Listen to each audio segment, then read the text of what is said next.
et bienvenue pour une nouvelle leçon de lexique. Je suis Mariam, votre prof de français pour aujourd'hui. À travers cette capsule, nous allons découvrir les synonymes. Nous sommes encore dans la 5e séquence et nous travaillons sous le thème de la sécurité routière et du code de la route. À la fin de cette leçon, vous allez être capable d'identifier et d'utiliser les synonymes. Mais avant de découvrir nos phrases de départ, je voudrais vous demander quelque chose. Dites-moi, avez-vous envie de ripailler? Oui, ripailler. Avez-vous envie de ripailler? Vous avez bien entendu. Vous n'avez pas compris? Mais plutôt c'est facile. Ah, je vais le dire autrement. Avez-vous envie de manger? Manger, oui. Ripailler veut dire manger. Pour facilement vous expliquer, j'ai fait appel à un synonyme. Manger est le synonyme de ripailler. Passons maintenant à nos phrases.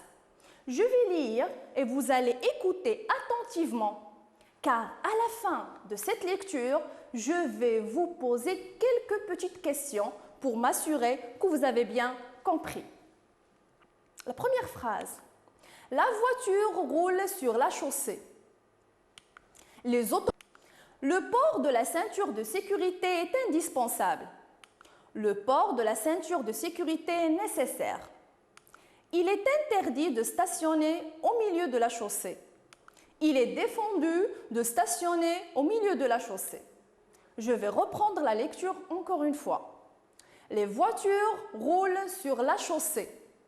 Les automobiles roulent sur la chaussée. Le port de la ceinture de sécurité est indispensable. Le port de la ceinture de sécurité est nécessaire. Il est interdit de stationner au milieu de la chaussée. Il est défendu de stationner au milieu de la chaussée. Passons maintenant à la première question. Pourquoi le port de la ceinture de sécurité est-il nécessaire? Pourquoi le port de la ceinture de sécurité est-il nécessaire? Je vous laisse quelques secondes pour réfléchir. Je pense que c'est simple. Oui, très bien, c'est pour éviter des chocs en cas d'accident.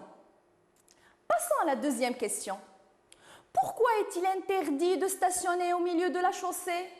Pourquoi est-il interdit de stationner au milieu de la chaussée? Je vous laisse quelques secondes. Réfléchissez bien. Oui, très bien, c'est pour ne pas gêner la circulation et pour ne pas causer des accidents. Maintenant, on passe à d'autres genres de questions. Qu'est-ce qui roule sur la chaussée? Souvenez-vous bien de la première et la deuxième phrase. Qu'est-ce qui roule sur la chaussée? Très bien, les voitures. Je veux encore une autre réponse. Très bien, les automobiles. Qu'est-ce qu'on remarque? À cette question, on a trouvé la même réponse. Qu'est-ce qui roule sur la chaussée? Les voitures, les automobiles. Qu'est-ce qu'on remarque? Ces deux mots ont le même sens. Ils ont le même sens. Et nous pouvons remplacer le premier mot par le deuxième sans changer le sens de la phrase.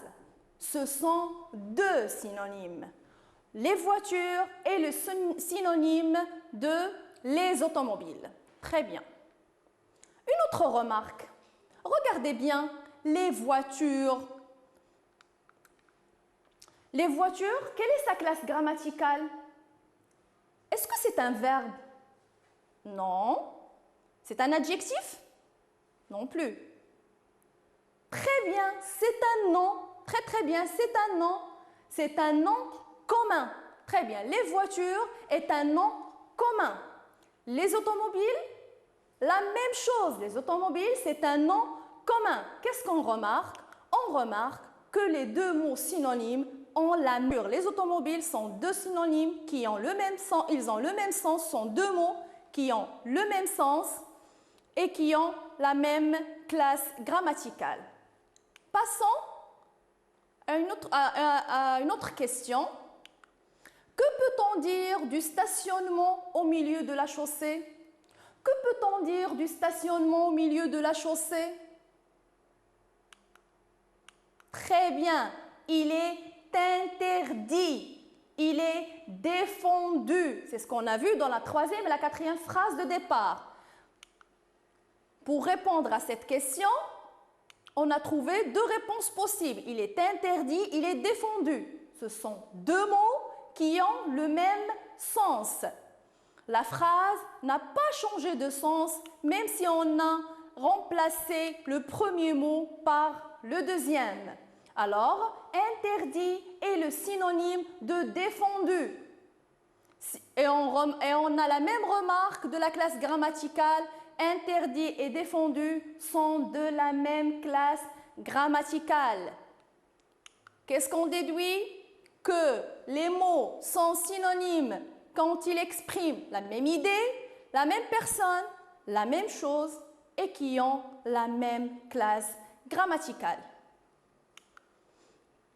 Je vous ai apporté 3 exemples du verbe faire. Un verbe qu'on utilise beaucoup dans nos écrits, à l'oral. Imaginez si on a ces 3 phrases dans un même paragraphe. Je vais lire les exemples. Faire la vaisselle, faire une liste, faire un bouquet. Si on trouve les 3 phrases on va avoir une répétition. Très très bien, une répétition. Alors, pour éviter cette répétition, je vais vous demander de remplacer le verbe faire par un synonyme. La première phrase, ensemble, on va faire l'exercice ensemble. Faire la vaisselle. Très bien, on peut le remplacer par laver la vaisselle. Très très bien, très très bien. La deuxième phrase, faire une liste. Très bien, on peut le remplacer par établir une liste. On a remplacé le verbe faire par le verbe établir. Faire un bouquet. Très bien, composer un bouquet. On a remplacé le verbe faire par le verbe composer dans cette phrase. Regardez bien, dans les 3 cas, à chaque fois, on fait appel à un synonyme différent.